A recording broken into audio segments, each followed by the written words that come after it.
ভিডিওটা কেমন চলছে কমেন্টে জানাও। ইয়ার 90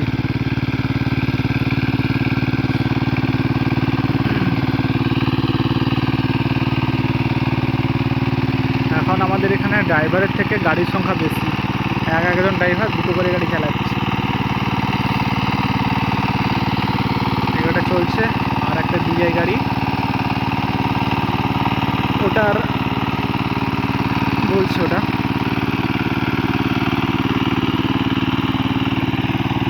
আর একটা ডিআই গাড়ি, ওটা টায়ারে চলছিল, টায়ারে মাঠে মানে রাস্তার উপর দিয়ে যাচ্ছিলো, এই জন্য হাই গিয়ারে যাচ্ছিলো। এবার হাই গিয়ার ফেসে গেছে, লো গিয়ারে আর পড়ছে না। যে নাঙল করবে এটা লো গিয়ারে পড়ছে না, এটা একটা সমস্যা। নতুন গাড়ি অবশ্য, বেশি দিন চলেনি, ওই 100 ঘন্টা বড় জোর তাও হয়েছে কিনা ঠিক নেই, কিন্তু প্রবলেম হয়েছে।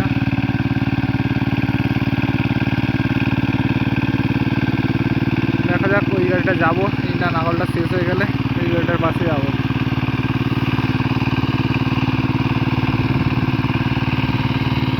আর হয়তো 5-7 মিনিট লাগবে বড় জোর, তাও লাগবে না, এর মধ্যে শেষ হয়ে যাবে।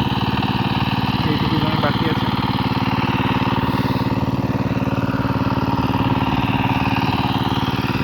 চারদিকে আমার প্রায় হয়ে গেছে।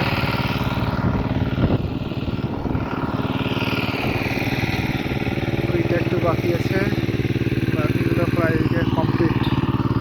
এই নিচেরগুলো ধান কাটা মেশিনে কেটেছে, এগুলোও ধান কাটা মেশিনে কেটেছিল, কিন্তু চাষি খড়টার পরিষ্কার করে রেখেছে আর কি। এগুলো এই খড়টার পরিষ্কার নেই, আর ওটাই সমস্যা হচ্ছে যে গর্ত হয়েছে আর কি, ধান কাটা গাড়ির গর্ত। এই জন্য দেখি আমাদের এখানে মানে চুক্তিভিত্তিক হয়, তো ওইগুলো গাড়ি লাফিয়ে লাফিয়ে চলবে, এই জন্য সমস্যা। যদি ট্রাক্টর আসে তাহলে একটা দিয়ে দিতে হবে আর কি। এইসব জমিগুলোয় ট্রাক্টর এলে এক চাষ দিতে হবে। ড্রেন হয়ে আছে প্রচণ্ড, দেখিয়ে দিচ্ছি কেমন ড্রেন। এই জমিটাও, সামনে জমিটা, এটাও ড্রেন হয়েছিল কিছুটা, মোটামুটি ধৈর্য ধরে পাওয়ার টিলার দিয়ে করে দেওয়া হয়েছে। এই সাইডেরগুলো একদম প্রচণ্ড ড্রেন হয়েছে, এগুলো বাকি আছে। এই সামনে প্রচণ্ড ড্রেন, খালা গর্ত, ওই ট্রাক্টর দিয়ে হলে একটা দিতে হয়। এগুলোই হচ্ছে পাওয়ার টিলার, একদম লাফিয়ে লাফিয়ে চলবে। এখানে একটা আচর টেনে দিলে একদম লেভেল হয়ে যাবে, একদম ড্রেন। ড্রেন ছিল মোটামুটি, হালকা যেগুলো ছিল এগুলো করে দিয়েছে। এইটা প্রচণ্ড ড্রেন আছে আর কি, তাও সাইড দিয়ে একটা ঘুরেছে। এগুলো তখন গাড়ি লাফিয়ে লাফিয়ে যাবে, একদম অবস্থা খারাপ। সাপের অবস্থা খারাপ হয়ে গেছে এইসব ড্রেনে চালাতে গিয়ে। সাপটাকে রিপেয়ার করেছিলাম লেদে, মানে বল বিয়ারিংয়ের প্লেস হয়ে গেছিলো আর কি, আর চেকনাটের প্লেসটাও থ্রেডটাও খেয়ে গেছিলো। তো লেদে নিয়ে গেছিলাম কাজ করার জন্য। তো লেদে নিয়ে গেলে ওরা কি করে, ওই যে বুস আর বাটিটা বসিয়ে দেয় সাপটার পাশে। এই বাঁ সাইডের বাটিতে যে একটা আংটা মতো থাকে, যেটা হচ্ছে এই রোটারি মানে ব্লেডের সঙ্গে আটকে থাকে, ওইটা একদম ভেঙে দিয়েছে, ভেঙে দিয়ে একদম পালিশ করে দিয়ে ওয়েল্ডিং করে দিয়েছিল। আর এত ঘাসের চাপে এগুলো সব খুলে যায়, মানে ওটা হালকা লাগে অনেক সময়, কিন্তু ওই আমরা হালকা লাগলে মেজে টেজে দিই গ্রাইন্ডার দিয়ে, সুন্দর ছিল। গত বছরটা মানে এর আগে যেটা ফিটিং করেছিলাম ওটা ভালোই চলেছে, তারপরেও মানে ওটা ভাঙেনি।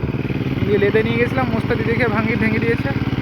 তোমরা যারা লেদে কাজ করো জানবে, আগে একজন মিস্ত্রি করেছিল, তো ও ভেঙে দিয়েছিল।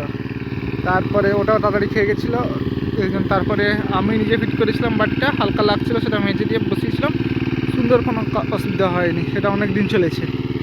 তারপরে এবারে লেদে নিয়ে গেছিলাম, এবারে লেদে 12টা বাজিয়ে দিচ্ছে একদম, কদিন চলে কে জানে।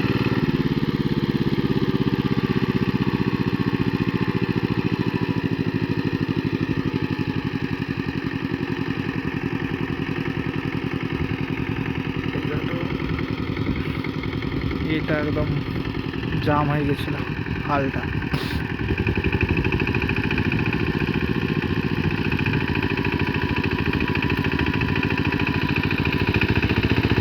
বকগুলো চড়ছে, দেখতে থাকো কেমন হয়।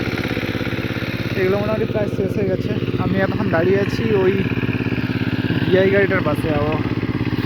ডিআই গাড়িটার গিয়ার কেন করছে না এটা বুঝতে পারছি না। গাড়িটা নতুন গাড়ি, এই ডিআই 120 আর ER90। কাদের কোন গাড়িটা পছন্দ